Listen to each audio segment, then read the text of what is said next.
Okay, so hello everyone. In this video, I wanted to make an introduction into how we can solve some problems related to AC motors, in particular induction motors. So the first idea is, or the first concept that I want to introduce in order to solve these problems is the idea of the speed of the revolving field producing the stator of an induction motor. So we know that the velocity of the revolving magnetic field in an induction motor depends on the frequency of the phase voltages and the number of poles in the stator. And we can compute the velocity of the revolving magnetic field by using the following expression, that is 120 times the frequency of the phase voltages divided by the number of poles. Okay? So we can use this relationship in order to compute what is the speed in revolutions per minute of the rotative magnetic field produced in the stator by using this relationship. So I want to make some examples related to this first exercise. In this case, we have the following data. No, we want to compute the synchronous speed, okay, of a motor with an applied voltage operating at 60 hertz and having 2 poles, and another one having 8 poles. Okay, so we can compute this. Well, the solution to this problem as follows. First, we know that the synchronous speed, okay, that is the speed of the rotative magnetic field, is equal to 120 times the frequency of the phase voltage divided by the number of poles. Okay, so in the first case, we have 2 poles. No, we have a motor that has a phase voltage of 60, phase voltage frequency of 60 hertz and 2 poles. So using this data, we can compute the synchronous speed as follows. We have that the synchronous speed is equal to 120 times the frequency, that is 60 hertz, divided by the number of poles, that in this case is 2. And if we solve this expression, no, we compute this expression, we will obtain that the speed is equal to 3,600 RPM. Okay, so this is the speed for the first motor that has 2 poles. And to compute the speed of the second motor, we can use again the same relationship, but in this case, we need to consider that we have 8 poles. So the synchronous speed is equal to 120 times 16, that is the frequency, divided by the number of poles, that is 8. So the synchronous speed is equal to 120 times 60 divided by 8. This is equal to 900 revolutions per minute. Okay. So this is like the example, one of the first examples that we can make, no, related to this idea of the synchronous speed of a motor, that is basically the speed of the rotative magnetic field of the stator in an induction motor. Okay. Now, another common quantity that we need to consider in an induction motor is the motor slip. Okay, and what is the motor slip? The motor slip basically is related to the fact that the speed of the rotative magnetic field is higher compared to the speed of the rotor, okay? And well, in an induction motor, well, as I mentioned before, the speed of the rotor is always lower than the synchronous speed. Okay, that is the speed of the revolving field or the revolving magnetic field in the stator. And the difference between these two velocities is called the slip. And the slip is expressed in percentage and can be computed as follows. You need to take the speed, the synchronous speed or the speed of the rotative magnetic field minus the speed of the rotor, and you need to divide that by the speed of the rotative magnetic field or the synchronous speed. And you can multiply this by 100 in order to obtain a percentage, okay? And well, one important factor is that the greater the slip, the greater the torque development. Okay, so the greater value that you obtain for this slip, the greater the torque that you can produce in your machine.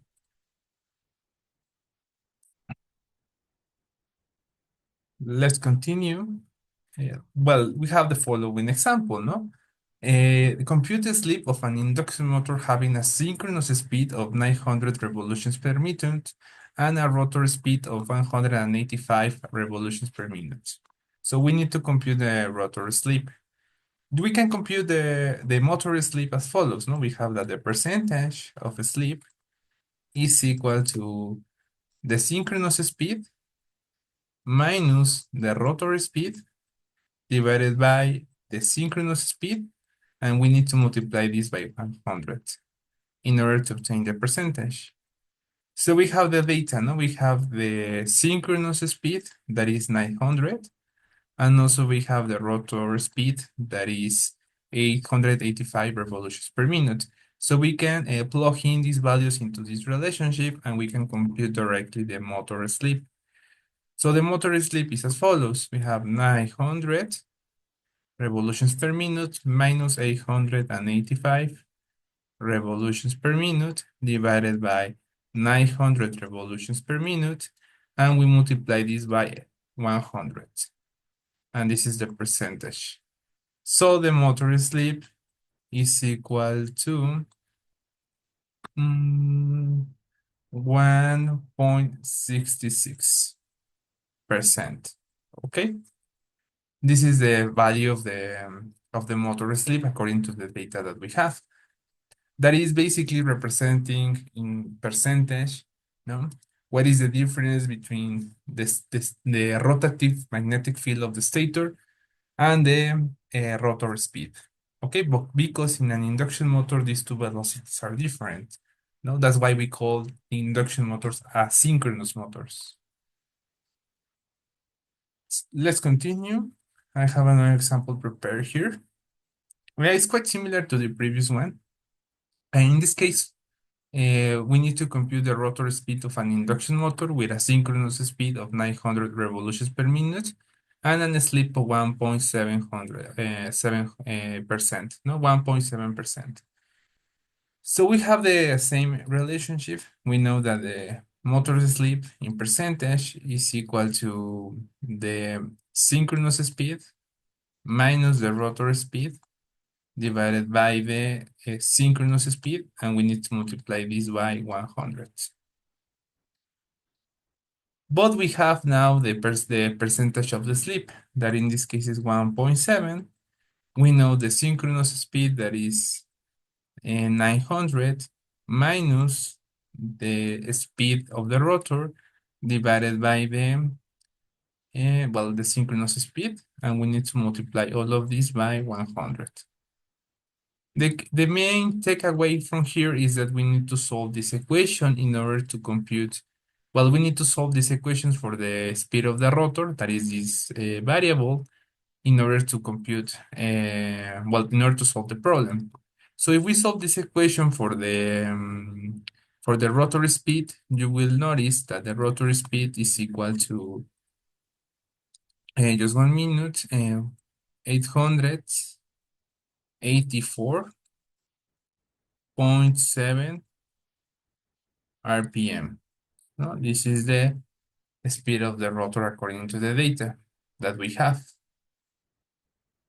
So this is another example. This is another example that we can use. For example, here we have a three-phase 4-pole induction motor that is connected to a 4-volt power supply. And we know that the frequency of this power supply is 50 Hertz. And we need to determine the synchronous speed and the actual speed of the motor when running at a 4% sleep. So the first point is to compute the synchronous speed. So we know that the synchronous speed is equal to 120 times the frequency, that is 50 Hertz. Okay. And we need to divide this by the number of poles, that in this case is 4. And if you compute these values, well, you compute this expression, you will obtain a synchronous speed of 1,500 RPM, no? Revolutions per minute. And well, we also want to compute the actual speed of the motor, that is the speed of the rotor. No, the actual speed of the motor is the actual speed of the rotor. Again, we can use this relationship for the slip. We know the slip, that in this case is 4%, and this is equal to the synchronous speed, that is 1,500, minus the rotor speed, no, that is the variable that we want to compute. We divide this by the synchronous speed, and we multiply this by 100%.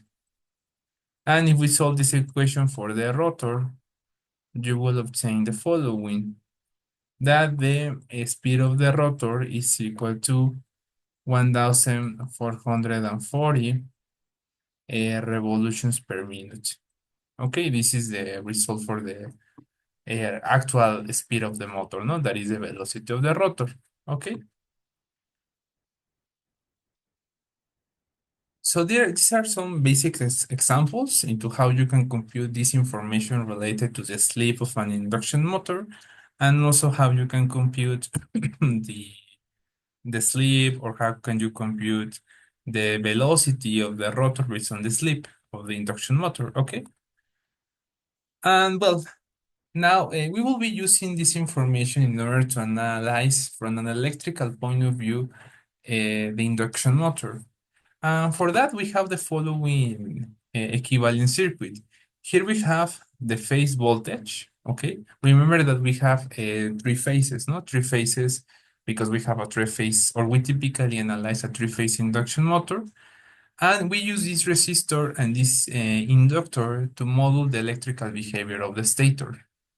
Also, we use the following inductor and this inductor to model the electrical impedance of the stator core and of the stator core.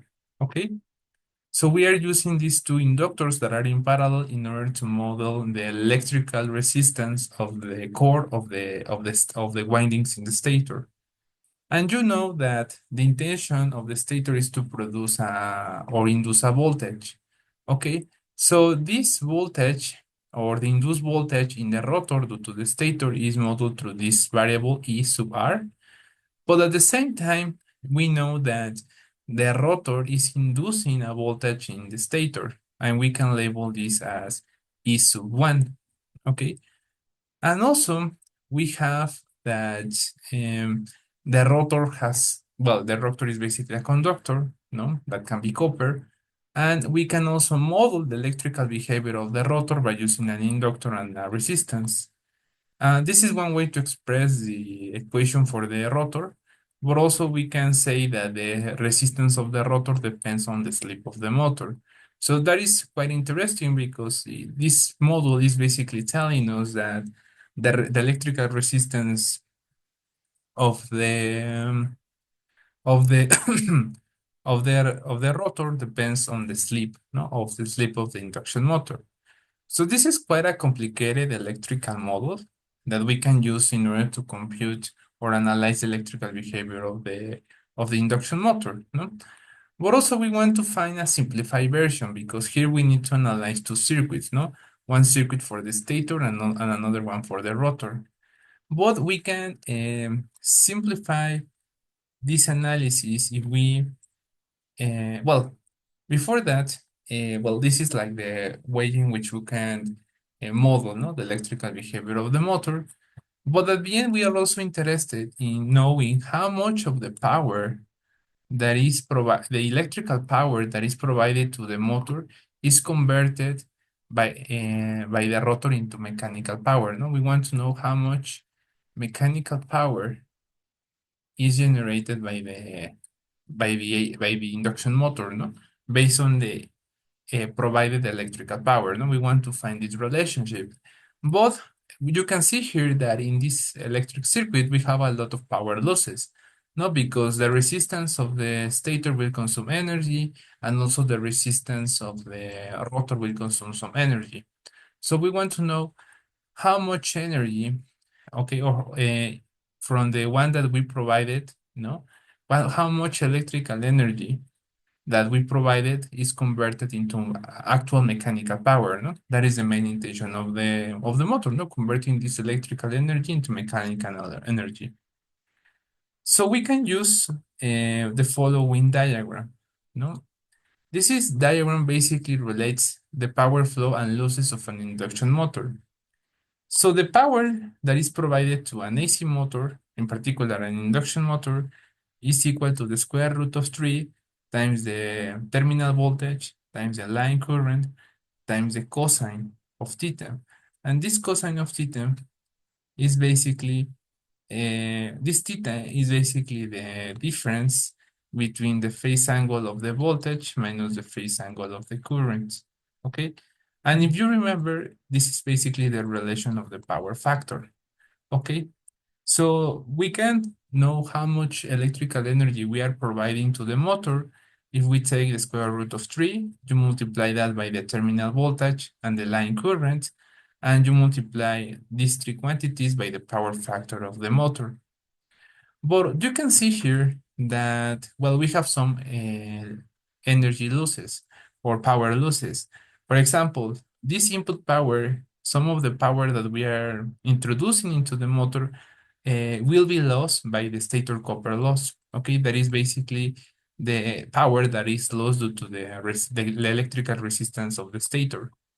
And also we know that we have losses related to the core of the stator, no? The iron core of the windings also introduces some electrical losses. And if we have the input power and we subtract the stator copper losses and the core losses, we will obtain what we call the air gap power. That is basically the power that is transmitted from the stator to the rotor. Okay, this is the final power that is transmitted to the rotor. But also we know that the rotor also has some losses because it has certain electrical resistance. So the converted power, no, is basically the air gap power minus the rotor copper losses. Okay. And this converted power is used to know how much torque we are providing to the rotor. Because the converted power is also can be, well, is equal to the induced torque. No, this is the torque that we are providing to the rotor times the speed of the rotor. Okay, this is the meaning of this omega sub m. Okay, this is the speed of the rotor. And we can use this converted power to know how much torque we are inducing into the rotor. But, well, there is a problem. We also have not all the energy that is provided to the rotor is used to produce mechanical power, because we also have some losses. In particular, we have friction and wind digest losses, and also some other miscellaneous losses related to the mechanical design of the motor, in particular the shaft. So we want to also consider that while this uh, converted power introduced into the rotor has some mechanical losses that are basically related to these two terms. And well, we can subtract these power losses in order to compute what is the final power that is, well, what is the final mechanical power that is provided by the motor. Okay, also we can use well, we can compute this output power by taking the converted power minus this friction and wind edges losses and also the miscellaneous losses. Okay, and we can also use this output power to compute the actual torque that is provided to the load that we have connected to the shaft of the motor. No, this is the final power, or this is the actual mechanical power that we are providing to whatever element is connected to the shaft of the motor. Okay. So, well, in the following video, I will explain how we can use this power flow and losses diagram of an induction motor in order to solve some problems, no? And you can see how you can use these equations in order to know, no? The main goal is to know how much of the input electrical power is actually used to produce mechanical power, no? So I hope you like this video and see you later.